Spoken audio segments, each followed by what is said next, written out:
Okay, hello everyone. Thank you for tuning into our presentation on hypertension. We are part of the Dameron AM group. My name is Felicia Martinez and I'm here with Brandon Frosto. Megan. Moralia Hernandez. Okay, so let's get started. Since hypertension and high blood pressure in general go hand in hand, let's begin by defining blood pressure. Can you go to the next slide? Thank you. Blood pressure is measured by how much blood your heart pumps, as well as the resistance within the blood vessels that impairs or impedes blood flow. So high blood pressure is then created by this increased resistance and the consequential narrowing of the arteries. So prolonged high blood pressure results in hypertension, which then leads to further heart disease. Hypertension is caused by uncontrolled high blood pressure, and according to a study by Hall, it impacts the renal pressure homeostasis. The result is an increase in sodium and water excretion to try to help reduce the blood pressure within the body. This then leads to a further impairment of renal functions, and then abnormal hormone regulation of the kidneys and overactivation of the fight or flight mechanism within our bodies. Go to the next one. So what does this mean in everyday terms? Next one. So think of your arteries or blood vessels as a garden hose. What happens when you compress or step on a hose? You're right, the pressure begins to build and the speed of the water that is being delivered seemingly increases. This is a great representation of how high blood pressure looks within the human body. When we compress or narrow the blood vessels that are responsible for blood delivery, the pressure within the blood vessel increases and can cause serious health complications such as a stroke or heart attack. So you can go to the next one. So these are a list of community resources available to the community, and they include books or support groups and websites that you can check out at a later time. Next one. Also, the American Heart Association has labeled high blood pressure or hypertension the silent killer. So we also attached a video here that you can look at a later time as well, and we'll have the links posted below in the comments. Okay, so the signs and symptoms of high blood pressure aren't always obvious, so that's why it's sometimes people have hypertension and they don't even know that they have it. So early screening and effective management can really help prevent heart failure, heart attack, and stroke.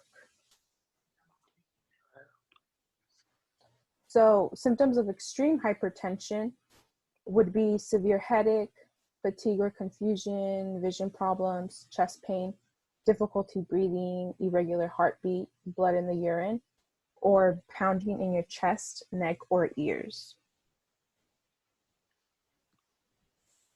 Okay, so we're going to look at who is at risk for hypertension in our community. So we separated our risk factors into two categories. One is risk factors out of your control, and the first one being genetic predisposition. So being a type 1 diabetic, unfortunately, puts you at risk for hypertension. Your age, obviously, as you get older, as you age, your body functions less efficiently and your blood vessels aren't as strong as they used to be. So they lose their elastic quality. Also, gender is a factor.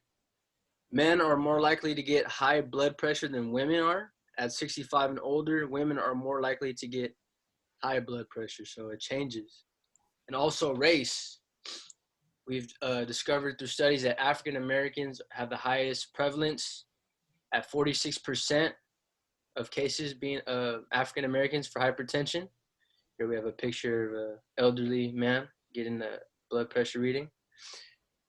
Okay, and so our second tab is risk factors that you can play a role in preventing. So here we have a picture of a man, fairly chubby, just lounging, has food, some unhealthy meals by his side. So this is an example of sedentary life. Sedentary life, that's basically his lack of physical activity, overeating. So that goes hand in hand also with obesity and high cholesterol. Carrying too much weight puts an extra strain on your heart and circulatory system that can cause serious health problems such as hypertension. And also excess alcohol consumption is a factor. Heavy use of alcohol can cause many health problems, including heart failure, stroke, and irregular heartbeat. It causes your blood pressure to increase dramatically and can also lead to other risk factors such as cancer. Our last, so we also have diabetes. So diabetes and hypertension go hand in hand. This is type 2 we're talking about. So most people with diabetes also develop high blood pressure, which is very common. And our last one we have listed is stress. So stress isn't a bad thing necessarily, but too much stress may contribute to an increase in blood pressure. Okay, so that is our risk factors for our community. Okay, so here's a diagram we have that goes along with our race being a causing factor in heart disease and hypertension. As we see, African Americans suffer the most from this disease, followed by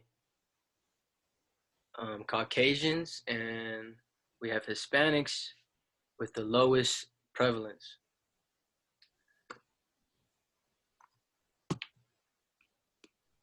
Okay, so ways to prevent hypertension.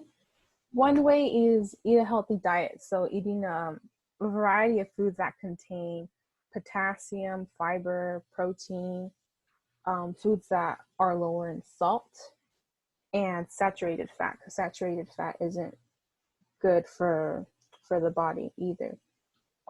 Also be physically active. So the physical activity guidelines for Americans recommends that adults get at least 2.5 hours of moderate intensity exercise. So activities that would be moderately intense would be brisk walking, bicycling.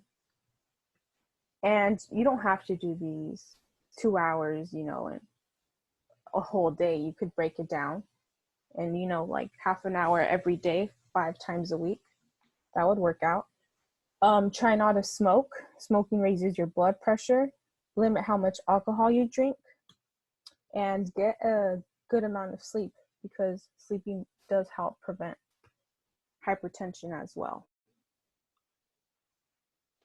Okay, so treatment for those with hypertension include a diet that's good for your heart, something that's low in sodium, being active, exercising regularly, maintaining a healthy weight or losing weight if you are overweight, consuming low amount of alcohol, if any at all, and medications to help maintain your blood pressure, such as diuretics or water pills, which induces the body to urinate to help eliminate sodium in water, and medications that will relax your blood vessels. So checking your own blood pressure at home is fairly easy. Home blood pressure monitors can be found at your local neighborhood stores at affordable prices. It is recommended that you bring your home monitor once a year to your doctor's appointment to make sure that the device is accurate. And be sure to have a monitor that measures blood pressure from your arm and not the wrist or fingers. So the Healthy People 2020 goal statement is to improve cardiovascular health and quality of life through prevention, detection, and treatment of risk factors for heart attack and stroke. Early detection and treatment of heart attacks and strokes, prevention of repeat cardiovascular events, and reduction in deaths from cardiovascular disease. Okay, again, thank you for tuning in. Stay safe, stay healthy, and encourage regular screening.